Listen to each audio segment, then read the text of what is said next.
wellnesscouch.com, streaming wellness into your lives. You're listening to A Quirky Journey, the healthy family podcast with your hosts Jo Whitten and Fouad Kassab.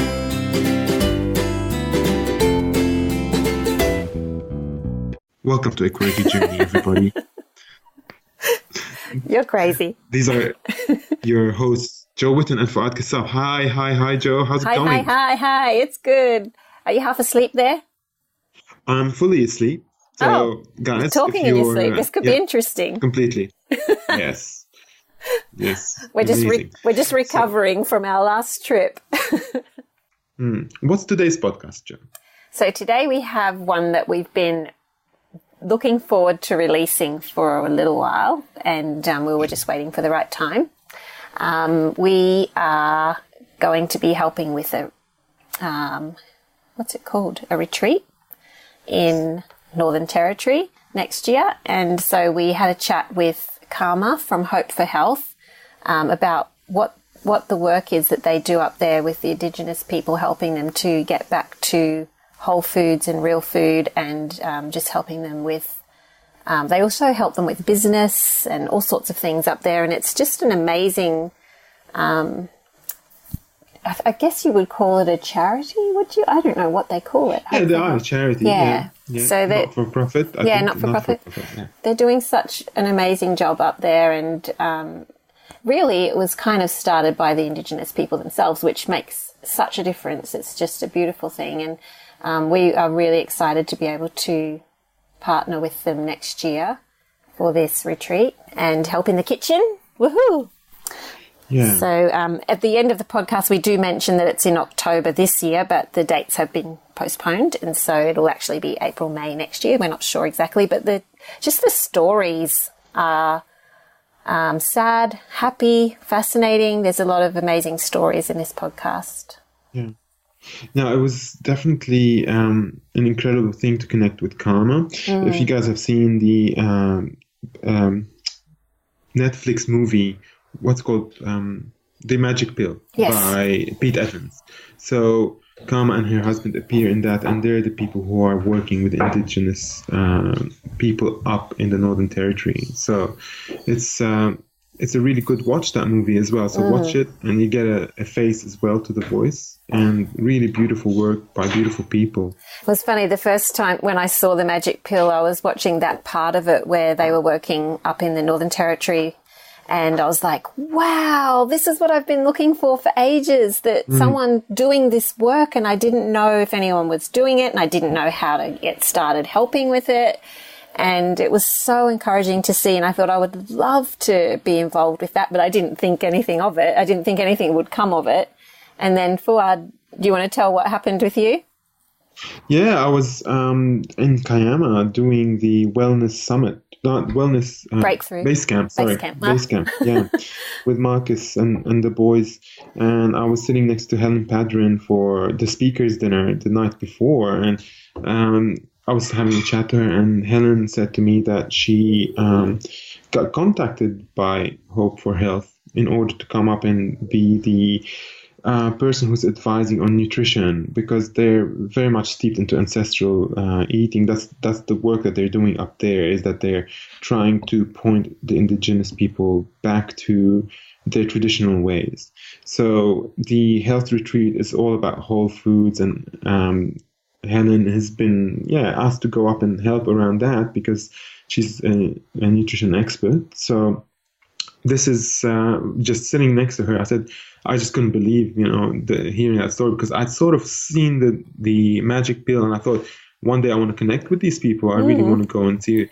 And it was a month later or so after seeing it that I met Helen, and she mentioned it, and she was more than happy to introduce us so that we can go up and do some cooking as well. So it feels, really like such a beautiful coincidence, if it is, and very happy and lucky to be going up there. And the other beautiful thing was when Karma found out that we were interested in coming, she got really excited because she's been following quirky cooking for years, and she's done the GAPS diet.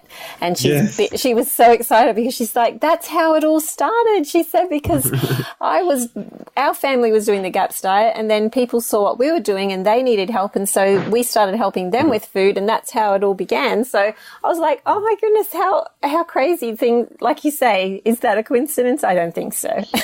No, it is really amazing. It's because, so amazing. Jo, the early work that you did around GAPS, inspired her, and then in turn see what's happening to that community. And this is, you got to take bit credit for that, Jojo. I don't know. It's amazing. See how far the work goes. Really, we don't have any idea who and how it helps others. And to be able to come back in and help in our turn again, it's kind of like a full circle, and it's just so beautiful. I'm very excited about it. Yeah, absolutely. Yeah. All right, guys. Well, remember the it's not October anymore, the retreat. So it'll be April, May next year. Also, Hope for Health do really appreciate financial support. So we'll put a link in the show note on how to be able to connect with them and provide them financial support, because I know this is a very big deal for a lot of you listeners out there that, like us, you've been wanting to help basically making the health of Indigenous people better, but haven't had the opportunity, don't know how, because we don't really know of many organizations who are doing something like this, and these guys are doing it right. So go ahead and support them, because this is just, the most promising thing that we've seen come out of Australia around this topic. So just go out and help them out, and show your financial support to them, please. Okay, well, I hope you guys enjoy the podcast. It's an amazing story, so enjoy. I believe that Indigenous people are vital to a positive future and nationhood for our country. Their knowledge and perspective has the potential to make us greater. But tragically, the oldest living culture on Earth is literally dying before our eyes from preventable chronic disease. Why should you care? I believe that Yolngu people matter, not just because of their innate human worth, but because they are different from me. My husband and I have lived on a remote island in the Northern Territory called Elko Island for the last 8 years. We have had the privilege of doing community development work there with the local Indigenous people, Yolngu, who are in the midst of a devastating epidemic of chronic disease. In this time, I have become completely convinced that the world needs Yolngu people because they are different from me. As our world becomes steadily more globalized and homogeneous, I think we are losing the value and richness of real diversity. You see, it's not just that Yolngu people have a slightly different perspective from me. They have a groundbreaking, earth-shattering, blow-your-mind different perspective from me. They have a completely different vantage point and a different framework based on countless generations of wisdom. Sharing time with Yolngu people has given me different eyes to see the world. Our world needs the creativity and intelligence that comes from diversity. These are the words of Kama Trudgen, who is our guest on the podcast today. Kama, welcome to the show. Thanks for joining us. Thanks so much. I'm excited to be here. Welcome, Kama. Such beautiful words. Yeah, I hope I pronounced it correctly, the name of the Yolngu people. Can you just say it in the way that it's meant to be said, so I know? Now I'm getting really self-conscious about my own pronunciation. Yolngu people. Thankfully, Yolngu people are ridiculously forgiving. So if they're hearing us, butchering their words, that there's grace there. Oh, that's good. I know from being called Fouad, my name is Fouad, and people call me Fouad, Fouad, Fouda, all that kind of stuff. So, I don't take it too personally. I'm okay with it. But hey, Kama, thanks so much for joining us. We've both Joe and I actually heard about you or saw you for the first time in the Magic Pill documentary, but we never really imagined that we'd be talking to you. It just happened in such an interesting way. But I'd love for you, before we get into that story, we'd love to hear about your part of the world and where you started working with the Yolngu people and who they are, maybe in the beginning, just to start about who they are. Sure.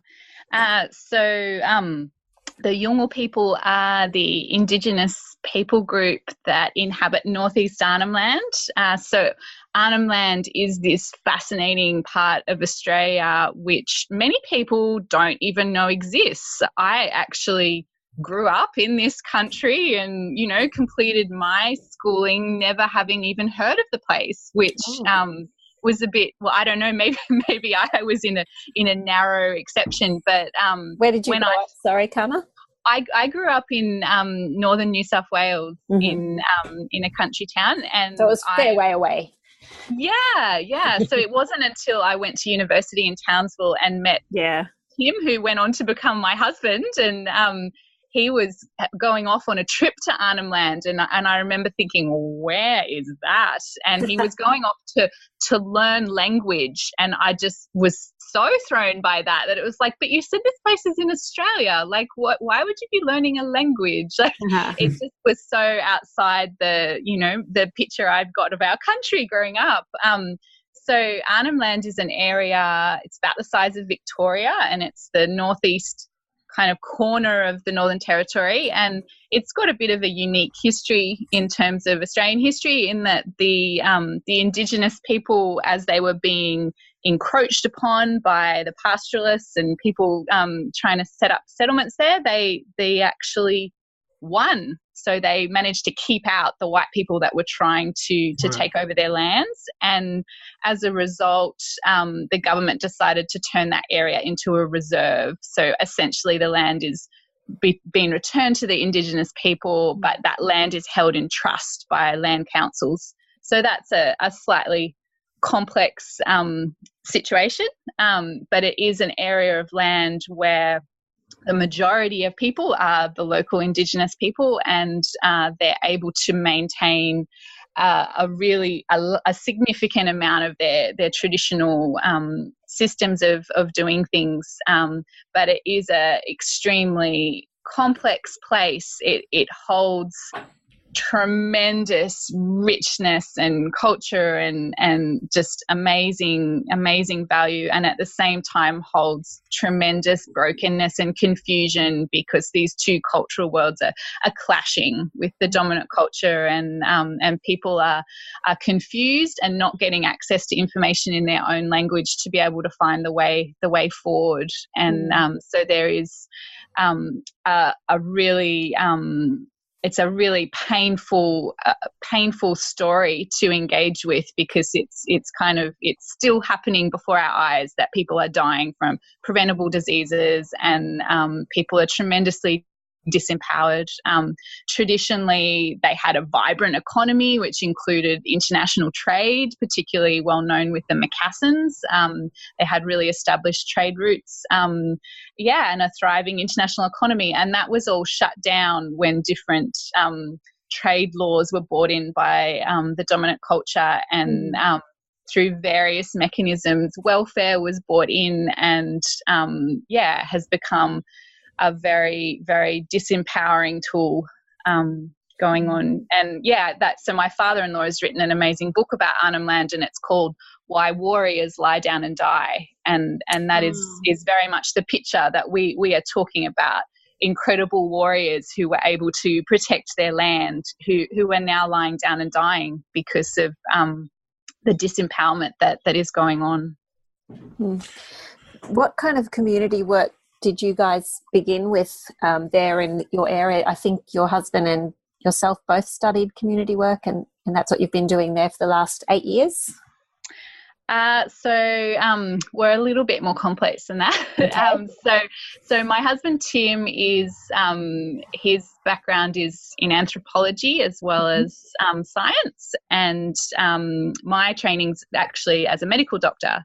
So we both left our jobs to head off to Elcho Island, and the basic kind of idea that was driving us was it had largely kind of grown out of work that Tim had been doing. So he had been doing kind of fly in, fly out consultancy work, a lot of cross-cultural education, and he is fluent in the local language, and he's got tremendous grounding in the local worldview. So he uses a beautiful method of education, which we call discovery education, which is really all about building on the traditional knowledge that people already have.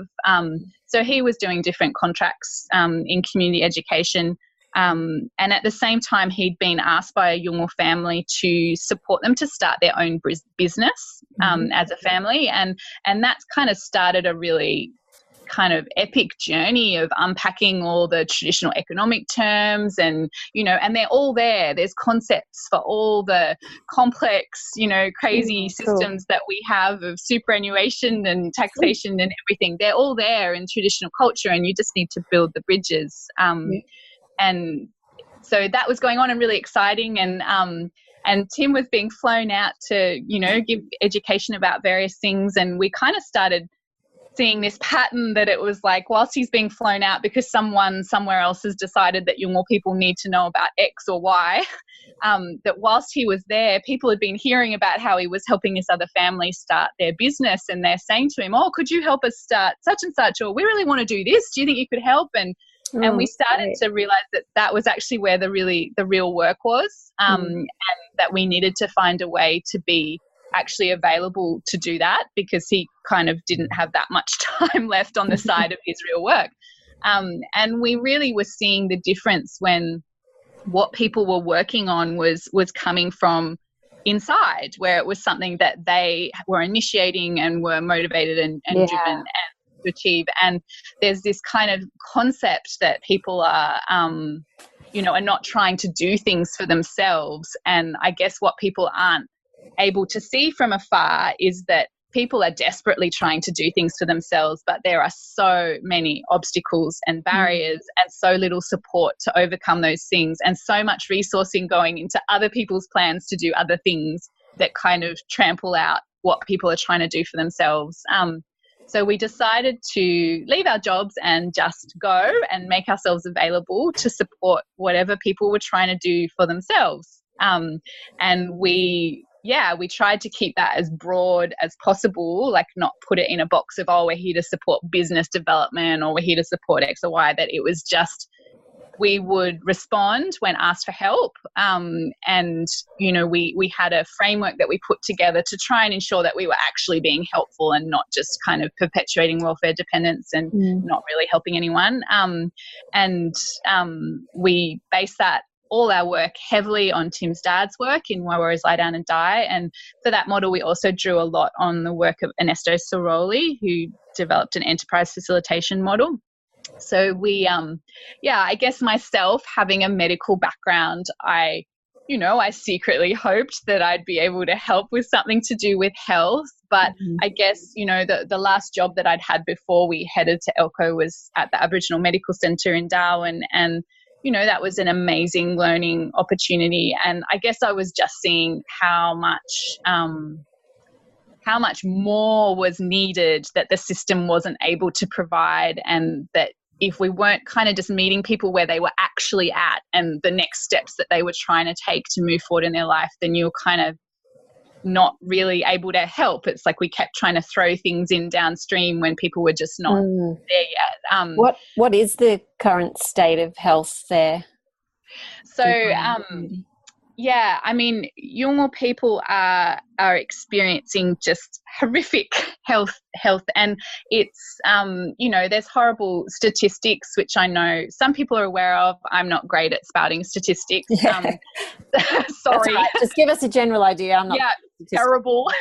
And I guess the thing is that more for me, the experience has been the reality of those statistics. Yeah, because you're seeing it on the ground. Yeah, that's a very different kind of way of looking at it. And I guess what those statistics look like on the ground is that there's literally constant funerals. Wow. And in a community, so on Elko Island, the community is about 2,000 to 3,000 people, and vast majority Yolngu. And in the community of that size, there's about 15 clans represented, and they try to just have one funeral at a time, because funerals are an incredible ceremony where essentially people are gathering and any clan that is connected to that person is reciting the law of that person, and it's like placing them amidst the incredible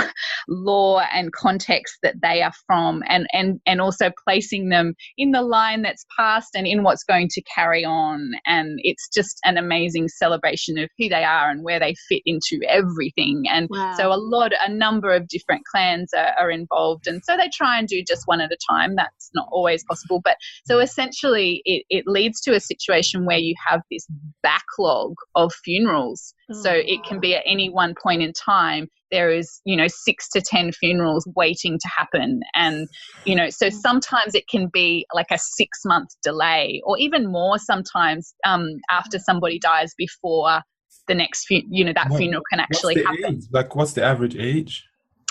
So yeah, that's a great question. I guess people are dying significantly younger than dominant culture Australians are, and there's a real range, but generally I think it's probably more in their 50s that people are dying. Young. And yeah, and it's not just funerals, it's also just the sickness that is going on. So we were in this position where we made ourselves available to support people who were trying to do something, and the health was just this constant pervasive barrier that people came up against. Their own sickness of loved ones that they then were required to care for, let alone all the funerals. And a funeral goes for a week, so it's a significant part of life that everybody is essentially constantly in a state of mourning, because there's just this constant stream of funerals. And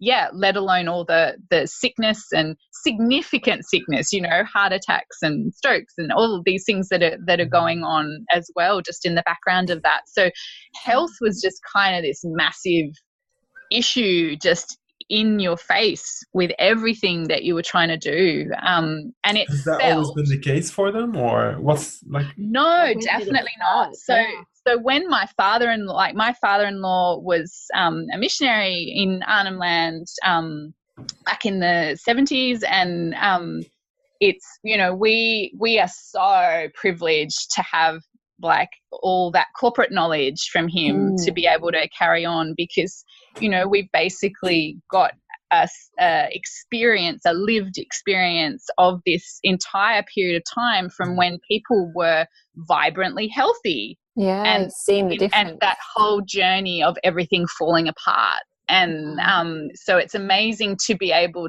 to have a lived understanding of what's going on, because, I think so many solutions are thrown at things without any actual analysis of, well, what's actually gone wrong here, so that we can hope that what we're doing is actually helping. In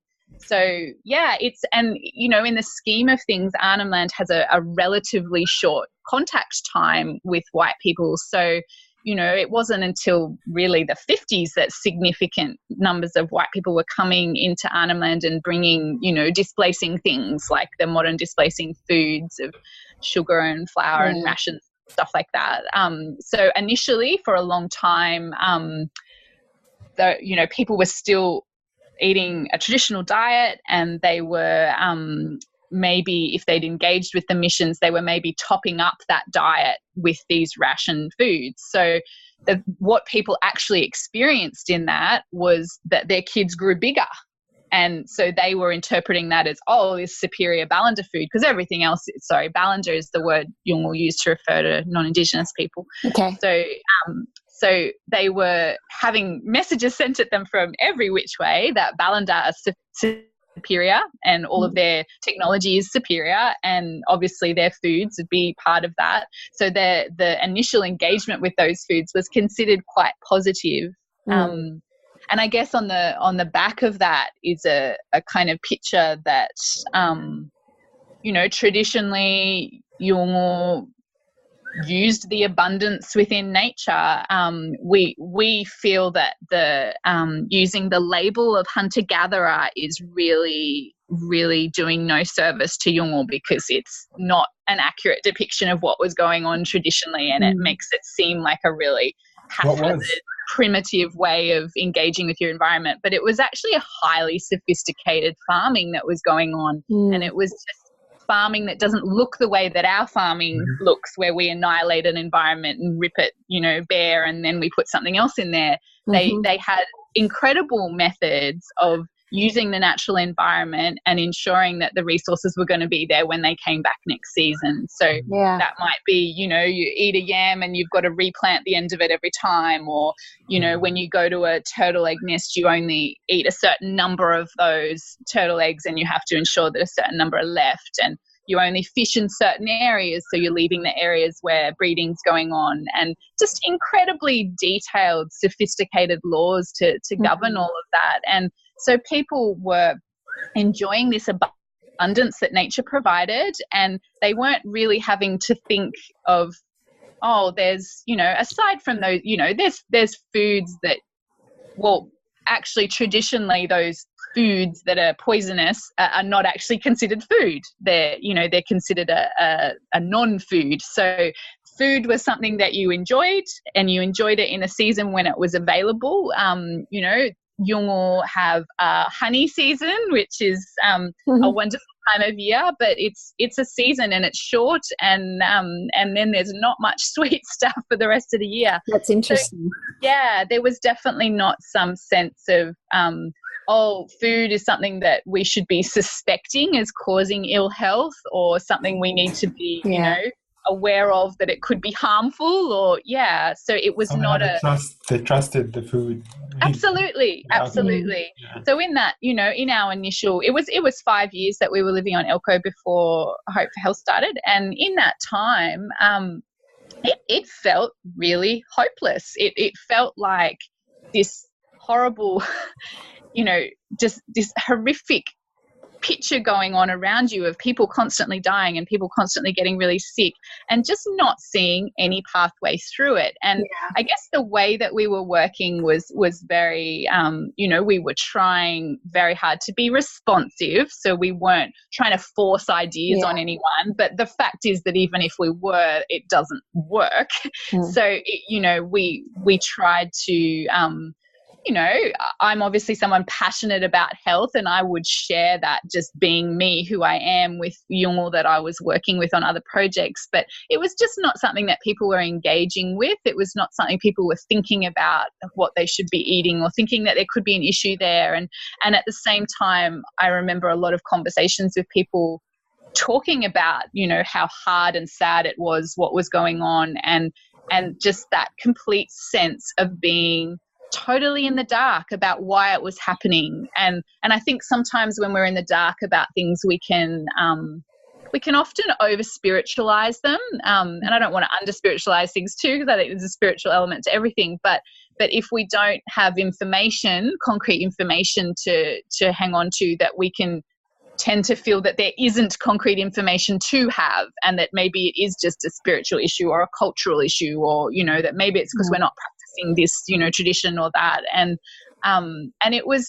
it took me a few years to actually be convinced that Yolngu really had no idea why everyone was dying, and that was pretty hard to realize, because I thought I knew why everyone was dying. But how do I get that message across in a way that people were actually going to that would actually become a reality for people to engage in? And so it was hard being there in that state of hopelessness and genuinely not seeing a pathway forward. And when Hope for Health emerged, we were not trying to make that happen. It was, we'd been in the community 5 years. We'd been supporting people on a number of different enterprises that they were developing, some of which had, made heaps of progress, some of which hadn't. We had a lot of beautiful relationships, and we certainly weren't trying to start a nutrition program.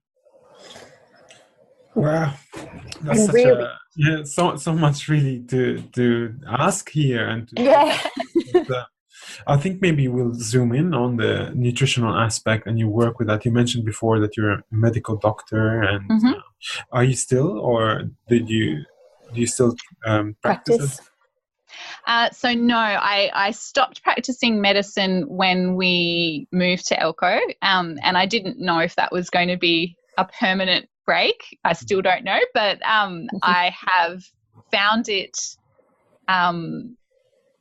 almost liberating to be outside the system in a lot of ways, and I feel like what we've been able to achieve has just constantly drawn upon my medical background, but it has been amazing to not be coming from that starting point. And I think what's interesting about the journey of Hope for Health is that it didn't start in that domain. It very much just started from a personal journey of our family being shared with a Yolngu friend, and that was nothing to do with medicine, nothing to do with clinical practice.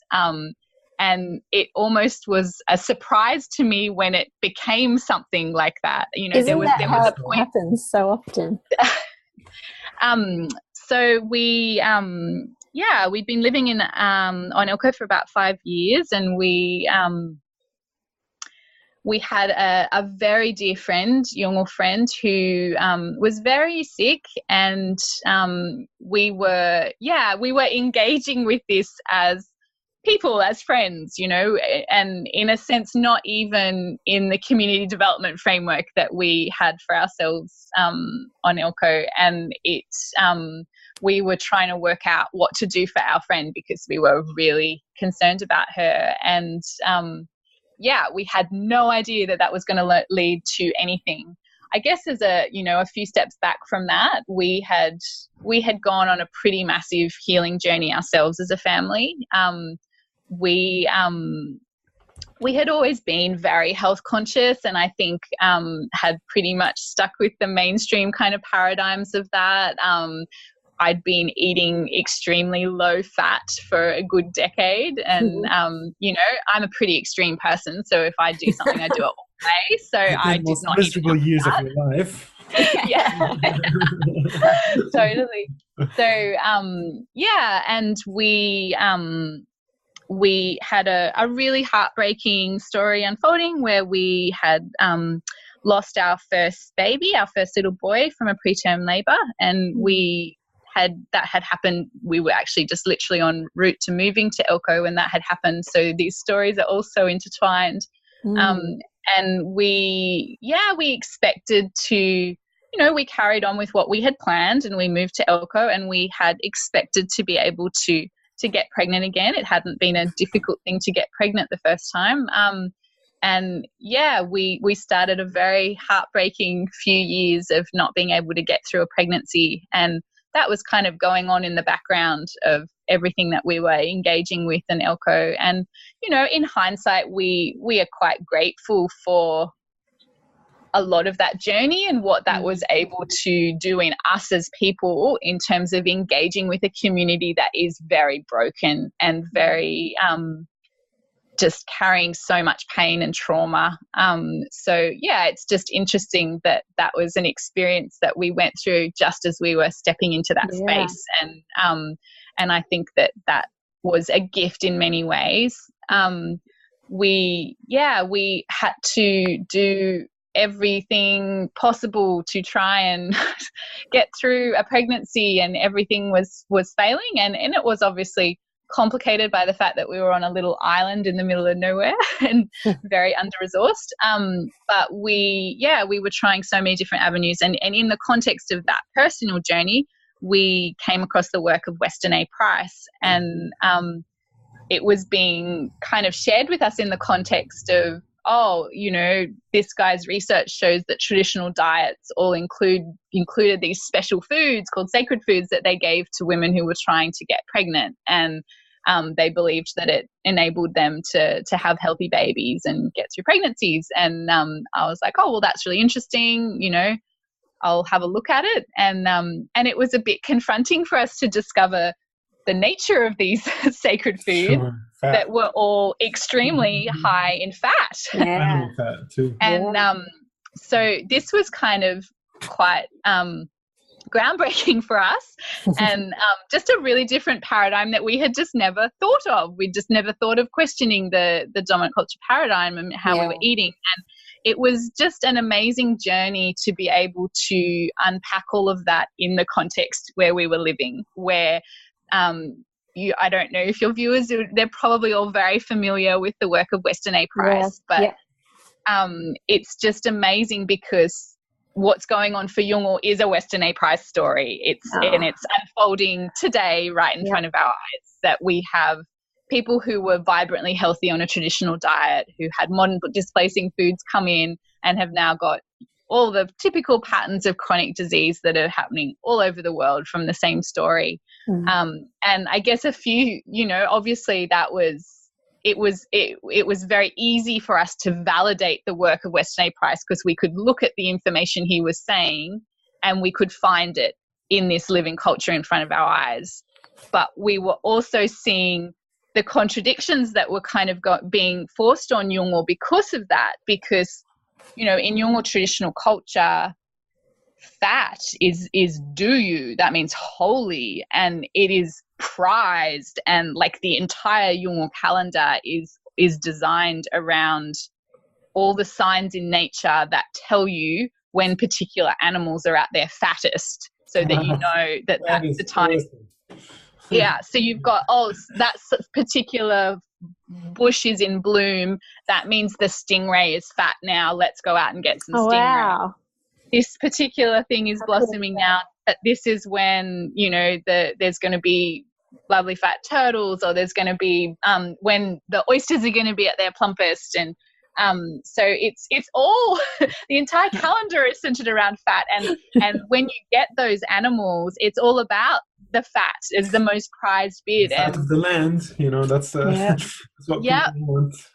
And they find, ways to incorporate that fat into, different dishes with the animal, because they, obviously consume as much of it as they can.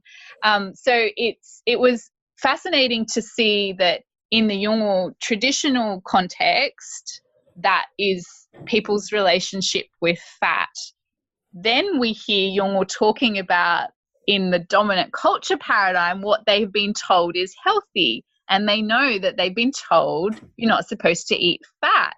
So it's like they have these contradictory messages going on, and they're actually just confused. And it's easy to throw your traditional knowledge aside because everything else is telling you that your culture is primitive and inferior. So it's really easy to discard that and think you need to follow the dominant culture way.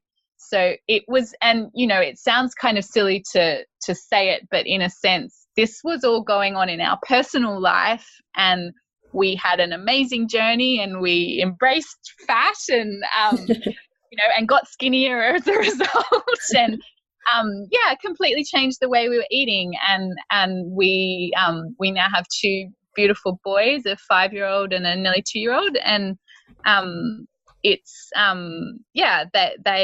they're our beautiful miracles that we are just so grateful for. And we didn't realize that our story was going to be any bigger than that. We didn't expect it to impact anyone else, and we weren't trying to make it impact anyone else. We weren't trying to preach to anyone about what to eat, or it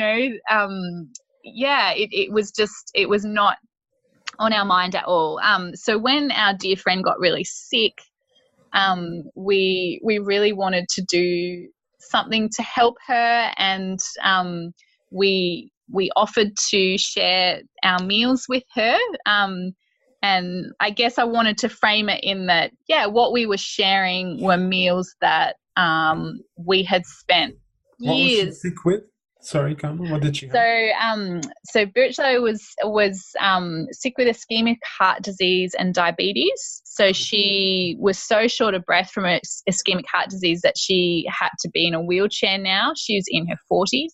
And her diabetes was out of control, so she couldn't get on top of infections, and she was covered in boils. And she was really how old was she? unstable, in her 40s. Oh, sorry. Yep. So we were, just really concerned, really wanting to help her. And so we offered to share food with her. What eventuated was that we decided that I would share our family's dinner with her every night, and I gave her some guidelines of what to do for the other meals. And it's interesting because, I hope one day we can get Birchlawe to come and share her side of the story. That would be good. Where it's, she had known us for a long time, and she had heard us talk about things to do with health before and about the importance of what you're eating. And she says that, it was just kind of all meaningless words. And she kind of engaged with this offer because she was feeling pretty desperate and didn't know what else to do. She could see how serious the situation was. And, none of us really knew what was going to happen. So I think we had just hoped that we would kind of be able to keep her alive a bit longer. And, we didn't know what was going to happen. So, and didn't have any great expectation. And it was just amazing what happened. It was amazing how quickly the different food made an impact for her. And that was a beautiful thing to see. And it was that difference of when, Birchlawe, when she talks about the situation for Yolngu people, she gives this amazing picture of, she says that Yolngu people are walking around like dead people, and they are being animated by a foreign culture. They're being moved like puppets by people from the dominant culture. And that just describes so perfectly what's going on for people, and that sense that everyone's trying to help and fix them. And it's, like they're moving them like puppets, like here, do this, here, do that. And Yolngu have this beautiful concept called ma, which is kind of loosely translated as your inner spiritual power. And it's, you can be ma miri, which is a good way of translating the word empowered, or you can be ma muru without your inner spiritual power. And you can see the difference when somebody is acting out of their ma, when it's something inside them that they are enacting. And something came alive for Bircha, and she just became hungry to understand what had happened. How was it that this food had made a difference for her? And so we were able to engage her with information, engage to teach her how to cook different things and work out what on earth to eat. And we had an amazing time, and again we kind of thought, oh well, that's awesome. We just wanted to help our friends, like we weren't expecting anything more to come of it. And we then actually went away on holidays, and when we came back after a couple of months, it was amazing to see that she had carried this on, and that it was starting to kind of spread. And there were people who, I'd been working alongside for years and just loved dearly and so desperately wanted to help with their health, but just no connection there on that at all. And to have people like that cutting me off, saying, Karma, you need to help me with my health the way you helped Spiritual. And that's just so cool. It just had this chain reaction where it had become, and one of those ladies shared with me that it was like seeing that happen to Birchlawe was giving evidence that. How do you say her name? Sorry, can you say that slowly? Birchlawe. You can call her Diane. She's amazing. So she's my amazing young co-founder of Hope for Health. Can you tell me how she recovered eating that food? Like what? Yeah, I want to know how long it took. Well, I think I have to leave Diane's story to Diane. Okay. So she's on a big journey of her own, and I guess journeys have lots of big ups and downs and sideways steps, and as all journeys do. And I think it's so I was shocked how quickly that impact had happened, in that So I'm not sure how long it took before she could ditch the wheelchair, but by the time we were back from holidays, she was walking up the biggest hill in town. Wow. That was making a really big impact because people knew that she'd been in a wheelchair, and they, you know, that was really powerful. And I still kind of had no idea that anything was happening, but things started happening. Like, I'd be walking along the street and have Yolngu people come up to me saying, "Hey, how do we get on your health program?" Oh, that's awesome. I'm like, "What health program? Like, what are you talking about?"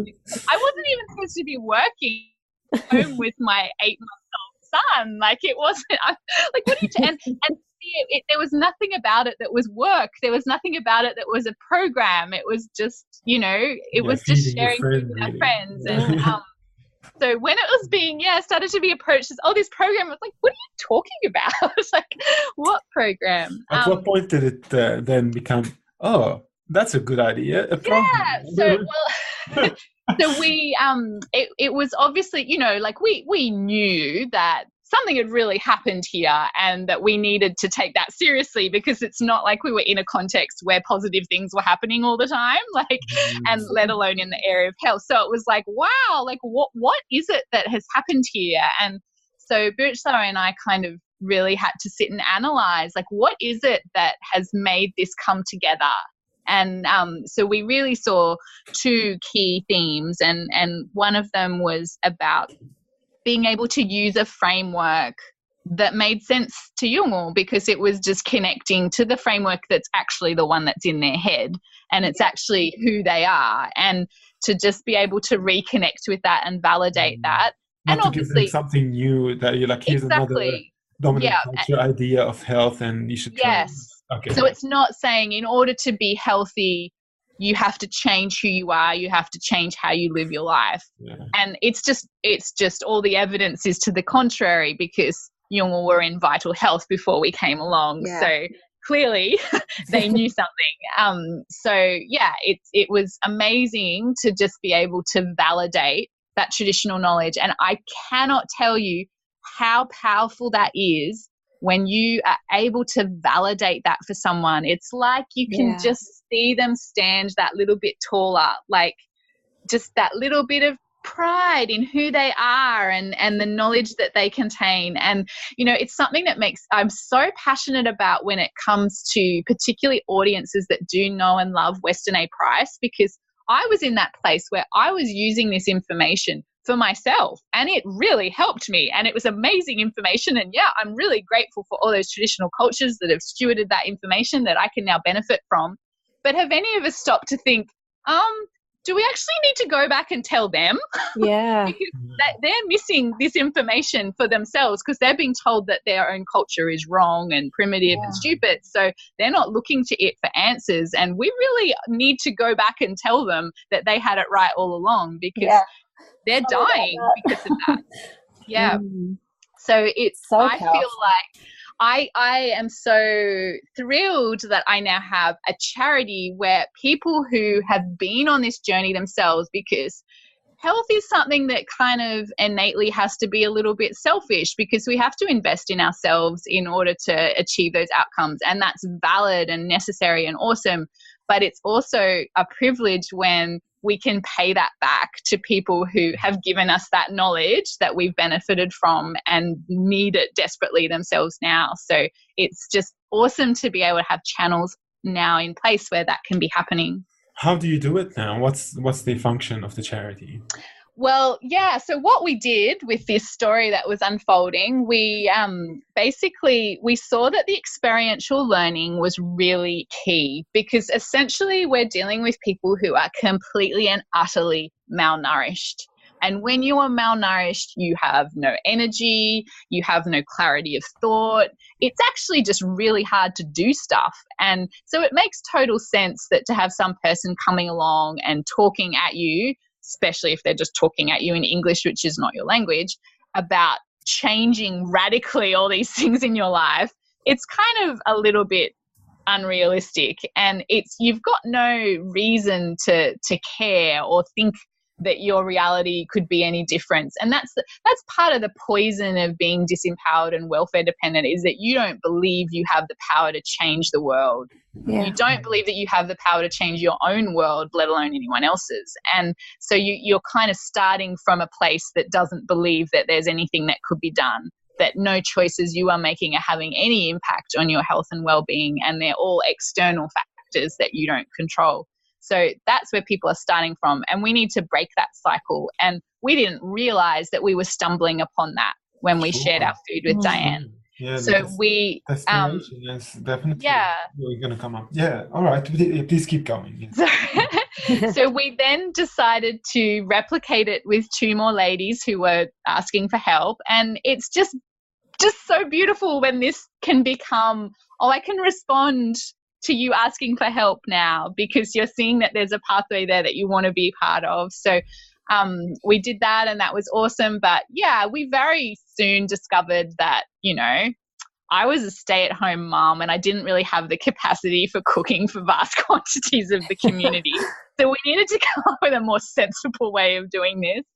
And we, so we made a plan that, all right, it looks like we need to kind of create some sort of context where this experiential learning can happen. And, this is not a new idea. There's really no new ideas under the sun. Obviously, health retreats are a thing that people do in all sorts of cultures.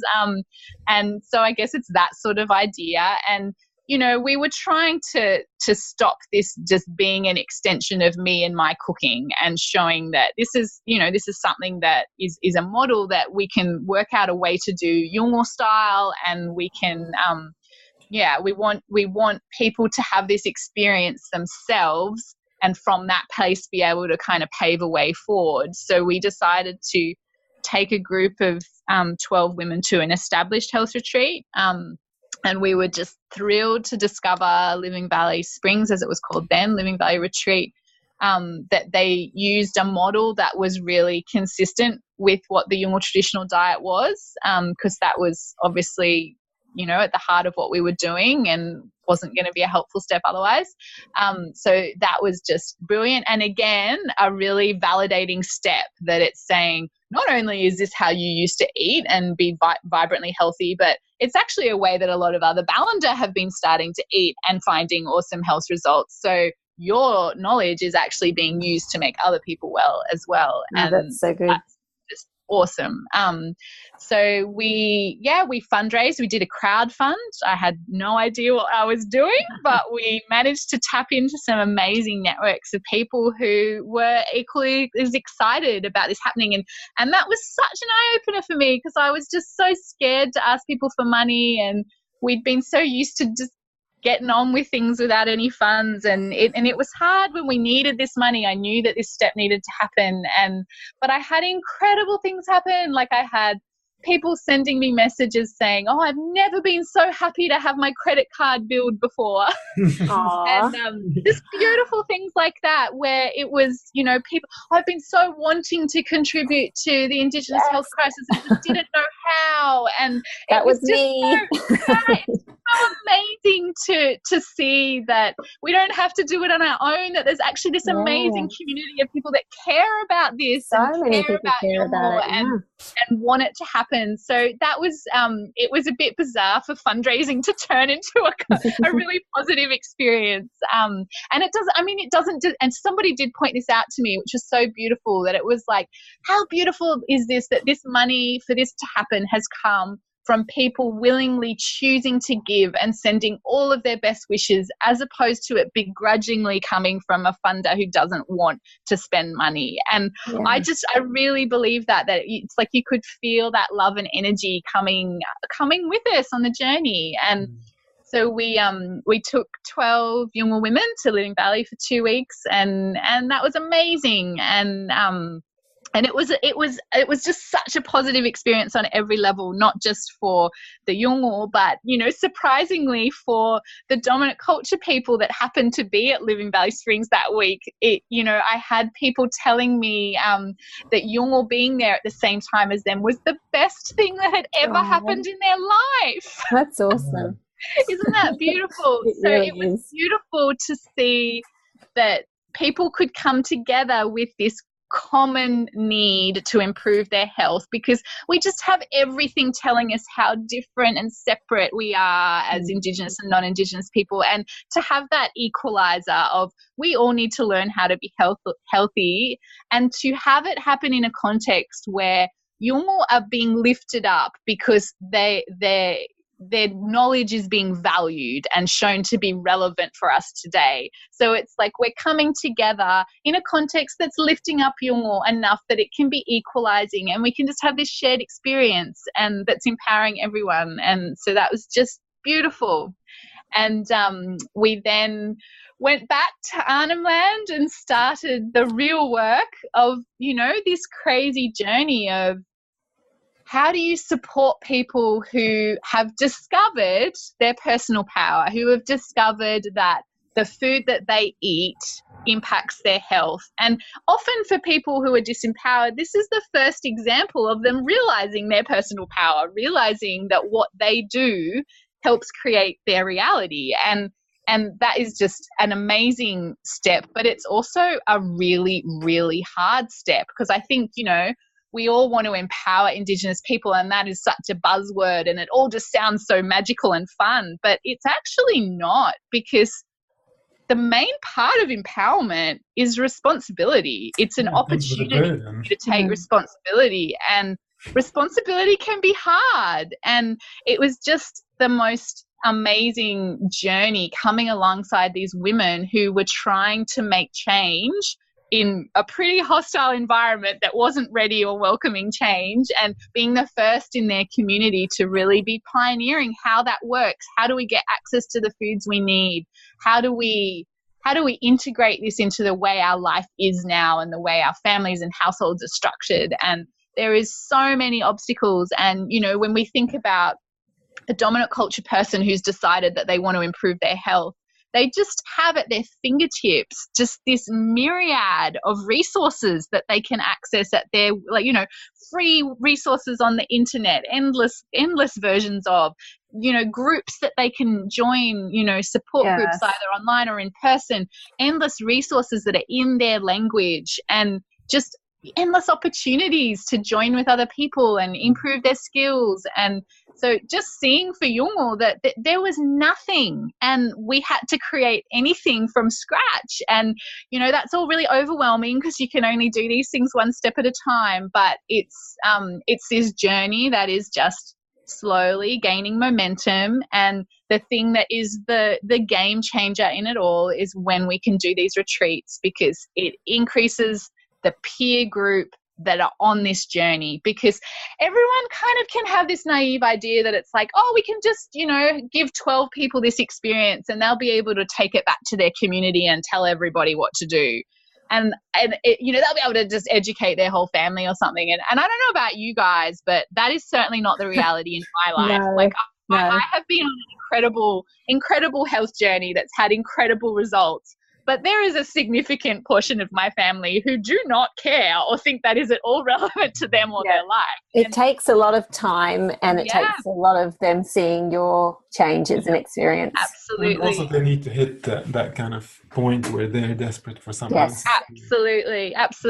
So it's, it's clear that it's not that simple, and people need this opportunity for their own journey to unfold. And so the retreats are just a game changer. You are just in a 2-week period of time able to just take someone from such a disempowered state to a place where they have embodied this knowledge, and they know as a reality that they can feel well, which is something that people have just never felt before, and they don't know what they don't know. So we were able to again fundraise and run a retreat in Arnhem Land in 2016, which was incredible, and that's the story that was captured in The Magic Pill.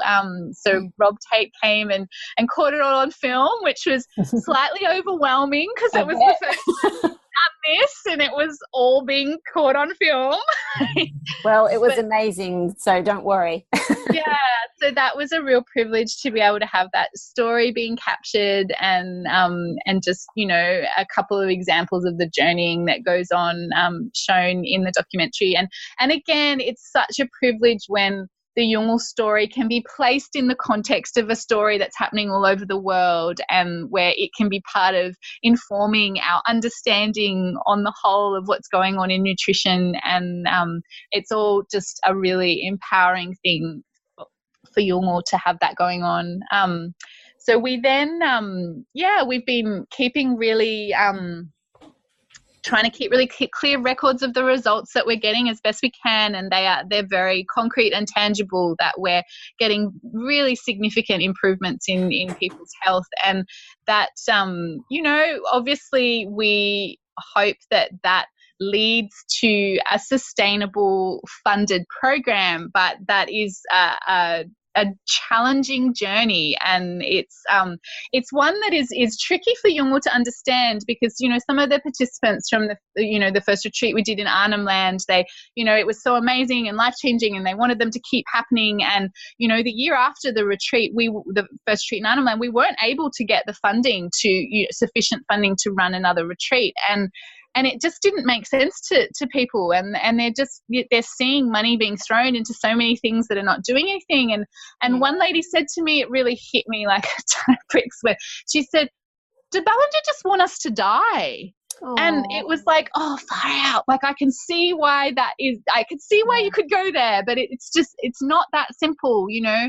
And funding is tricky. It's tricky in so many ways. You know, it's so competitive and political and all of those things. But it's also something that takes a lot of time and resourcing. So we have huge demand for the program within Elko, and we also have a lot of demand from other Indigenous communities for the program as well. And so we've really had to step back from our delivery of the program on Elko to try and work out a sustainable path forward, because we feel like this amazing pathway has really been revealed to us, and, you know, we want to steward that to bear its full fruit. And we're really excited to have some really exciting things unfold. And in the meantime, we have some Yolngu health coaches that we're slowly training up, who are doing an incredible job of supporting people and running cooking classes. And just really. Can you tell us a bit about the cooking classes?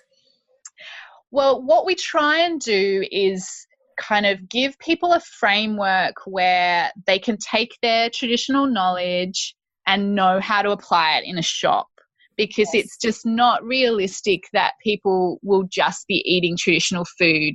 When that was the case, that was your lifestyle, and your job was gathering your food. So, you know, people are living a very different lifestyle now, and, you know, people are incorporating a lot of traditional hunted and gathered foods in their diet, which is awesome, and we totally encourage that as much as possible. People also need to know how to use these principles when they happen to be in a Ballinger shop. People just, you know, we actually are really lucky in Arnhem Land, and we have an amazing store called Alpa that, you know, run the grocery stores in the communities, and they are really passionate about supporting people to have access to good food. And they had worked particularly hard to increase the availability of fresh fruit and vegetables in the community. So we actually were in quite a good position before this all started. But the thing was, it was mainly the Ballinger buying them, because Yolngu just didn't know what these foods were, why you should care about them, let alone how to cook them, let alone how to make them taste good. Yeah. And it's like people had missed that entire process of, you know, like a lot of us, it's starting to get to the same state in people in dominant culture families, where people don't know about food origins and they don't know how to make things from scratch. But so many of us at least had an upbringing where we were making things from scratch. So you have that framework in your head. But for Yolngu, they skipped all of that. So the first time we started doing cooking lessons, one day I brought along some spices to make a curry, and Yolngu were like, "Oh my God, this is how Ballinger do it.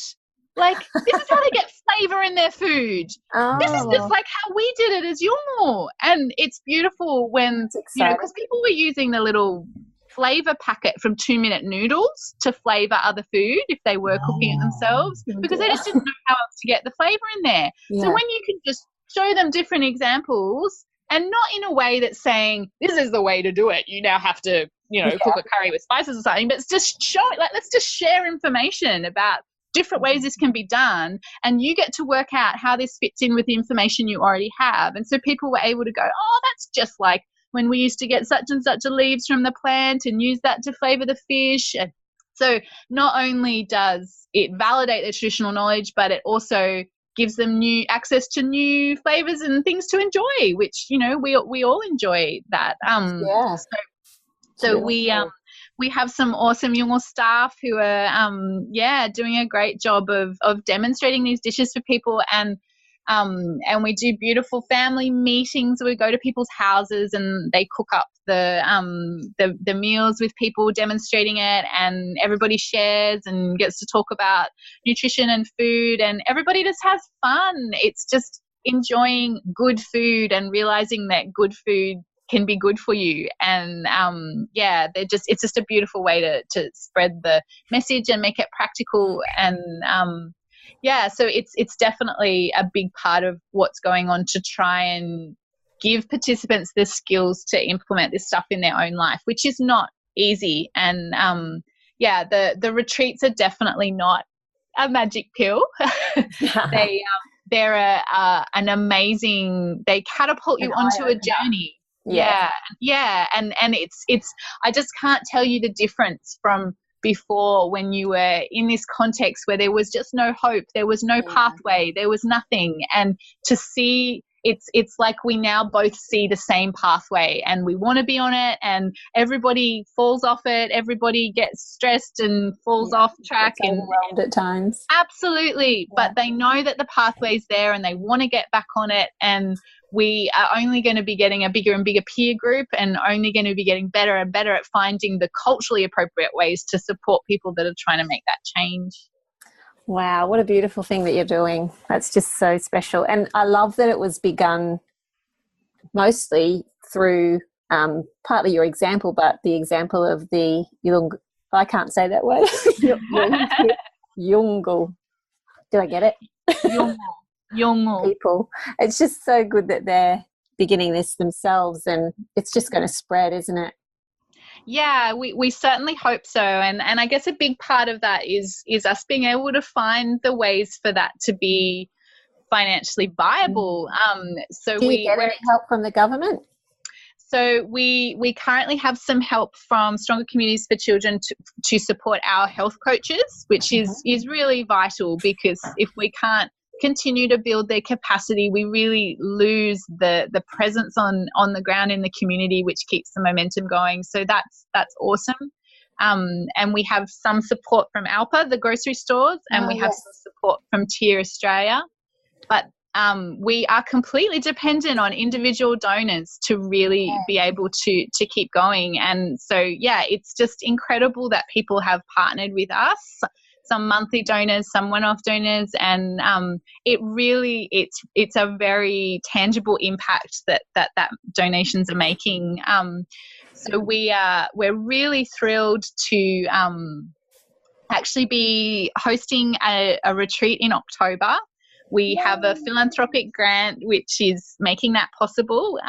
We don't have all the funds we need, so any donations coming in are going straight to making that happen. We'll get some information from you to put on the show notes on how people can help. Beautiful. Yep.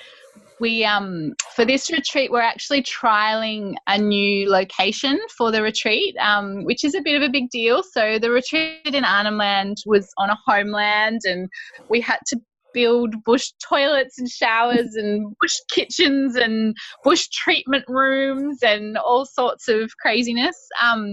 We're really looking for the most viable path forward for it to be sustainable economic pathway, an accessible pathway, and getting that balance between allowing Yolngu to have that space away from everyday life, to really come into that cocoon that a retreat can be, where they're just immersed in that world and not having to think about the funerals still going on in their community. So yeah, we're trying to get the balance between all of that. So we're trialing a location in rural Darwin, and part of that is about opening up who this can be accessible to and our ability to make it expand. So we hope that through that process we're going to be able to open it up to other people groups. And we're also really thrilled that Darwin being that kind of, it's a space which is still part of the Yolngu world. People do come to Darwin sometimes, and it's kind of a place where Yolngu and Balanda worlds overlap. And we're really thrilled to be launching a new model, which will, our first one will be in 2019, where we're doing what's called Together retreats. So we're going to be opening up to non-Indigenous participants whose participant fee will cover not only their spot but a Yolngu person's spot, and they then get to journey together. So it's going to be a partnership with Helen Padron, which we are just so ecstatic about. She is phenomenal and just brings together, like, we just feel like we're bringing together the best that the dominant culture world has to offer with amazing Yolngu practitioners and Yolngu traditional knowledge grounding it all. And that beautiful package is going to enable people to just invest in their own health, be paying it forward simultaneously whilst having this incredible cross-cultural journey where it's just life-changing shared experience. So we're just really excited about bringing that into the world next year. So the next retreat is in October, is that what you said? So yes. Who's going to be running the kitchen for you? Do you need any help? Well, I had this great idea that maybe the food could be a little bit quirky. Sounds like a good plan to me. We are so excited. All right, we're booking. Woohoo! We're thrilled. We have been talking about this, and we're very excited to be able to come and help you guys. We're so excited. It's so awesome. A big part of what makes this happen is not just our donors, but people who are willing to volunteer. And, that's going to be the case for Together Retreats as well, that we have amazing people gathering who are just giving these incredible skills for all of us to benefit from. And I just feel so warm inside when I feel like we're bringing the best of what we have to Yolngu people, who are some of the most disadvantaged people and have so little access to options and alternatives in terms of their health, and to be bringing the best that we can from around the country. It's just so right. Yeah, we were super excited. I had dinner with Helen, and we had a speaking engagement down in Kiama, and we sat next to each other, and she told me about this. I was like, I've got to be involved in this. And it was just the most exciting thing. So from there, we spoke to Kama and Tim, and then we were like, yeah, we're coming. So Joe and I are going to be up there in October for probably around a week. We might do a seminar the week before that here in Darwin. Come and see us. But we're super excited to be there because this is something that Joe and I have been really thinking about for a very long time, but we haven't had the opportunity, or we didn't know the people who were doing. We didn't know if people were doing. It's like you say, when you started getting the word out, Karma, you started to realize there was a lot of people in the same boat as us wanting to help, but not knowing how. Yep, absolutely. So thank you for the opportunity, and thank you for all the work that you're doing. We're coming up on time now. So with the podcast finishing, I would really love to know how people can be involved. In what capacity can people volunteer, or can they donate money to the endeavor? And if they can, how do they do it? We have the best quirky community, as you know, because you're a part of it, aren't you, Karma? Yeah, totally. So we have so many people that would love to help. We've actually had questions in the chat group saying, what's some really good charities that we could help with? around this kind of thing. So please. Yeah, that's awesome. Yeah, no, it is such a privilege to have people coming on the journey with us, and that's really what it feels like when people are joining the journey. It feels like we're, you know, investing together and gathering these resources to make this happen. So it's we just are so honoured when people become part of the Hope for Health family. So you can follow us on Facebook, Hope for Health Arnhem Land, or on our website, which is hopeforhealth.com.au. You can get all the information about donating, either as a one-off or a regular donor. And so we are a DGR status charity, so the donations are tax deductible. And it's so real and tangible that money is making this work possible. It just wouldn't be possible without it. And we have so at hopeforhealth.com.au/together, you can get information about the Together retreats, and we'll soon be releasing all the juicy details of those, which we're just super excited about. And we're just thrilled to have people part of the journey, contributing if they can financially, spreading the word where they can. And, you know, it just makes so much difference to just be growing that community that's behind this work. And it means so much to all of our Yolngu to have people banding around them on this journey. And it's our responsibility as well to make sure they're looked after, because they're in this mess because of us in the first absolutely. It's up to us to make a difference, really, and to undo those wrongs. So Karma, thank you so much for being on the show. We'll probably do another podcast with you when we come and join you in October. Do it face. Yeah, that would be brilliant. Let's do one. Tim on there too. It'll be good. Absolutely. We did have some questions for Tim. He said he'd be good at answering them. I think they're the ones from the people in the chat group that wanted to know more about, you know, I guess it was sort of the link with the land and how we can learn from them. So it would be great to chat. It would be great to even get some of the Yolngu people on the podcast while we're at the retreat. Wouldn't that be nice? Let's get Tim on there with some of our Diane. Yeah, absolutely. That would be brilliant. Yeah. All right, Karma, thank you so much. Thank you, Karma. It was beautiful talking to you. Beautiful. This has been a production of TheWellnessCouch.com. Check us out on Facebook and join in the conversation on Facebook.com/TheWellnessCouch. Subscribe to each show on iTunes and check us out on Twitter. The Wellness Couch, streaming wellness into your lives. Whilst the Wellness Couch presenter endeavor to provide accurate and helpful information to their listeners, these podcasts cannot take into account individual circumstances and are not intended to be a substitute for health and medical advice from a qualified health professional. You should always seek the advice of a qualified health professional before acting on any of the information provided by any of the Wellness Couch podcasts.